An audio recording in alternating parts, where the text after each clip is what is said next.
Imagine waking up and your high-tech city no longer makes sense. We're exploring a dramatic prediction, the Great Retreat.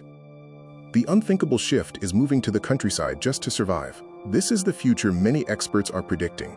This shift forces massive de-urbanization and de-industrialization, moving away from the crowded, high-tech cities we've built.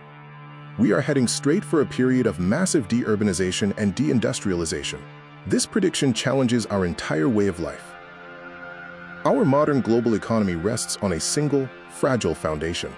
The entire system relies heavily on the continuous, uninterrupted flow of cheap oil to keep international trade running smoothly.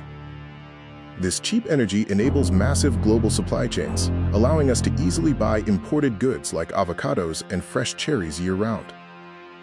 However, this highly globalized system is inevitably bound for a massive collapse. Experts predict that as geopolitical conflicts escalate and access to cheap oil disappears, the cracks in the system will become fatal. When those massive trade routes finally shut down, the highly globalized system will inevitably collapse. Nations will be forced to undergo de-urbanization, a necessity when the current model fails.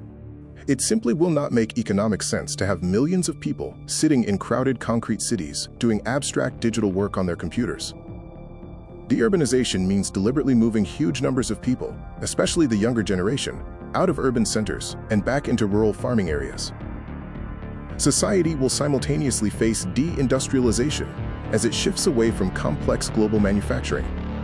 This shift is necessary to build balanced, self-sufficient local economies. Communities must struggle to build local economies where they must grow their own food to survive. This dramatic shift represents the total collapse of the digital, globally connected lifestyle we have blindly taken for granted for decades.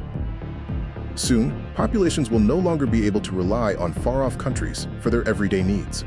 Survival will depend completely on a nation's ability to pull together, farm its own land, and produce essential goods locally. The comfortable illusion of endless consumer choices will vanish overnight, replaced by a humble return. This is the hard, physical reality of working the soil to simply stay alive. The future of human civilization may not actually lie in advanced technology, but rather in a humble return to our agricultural roots.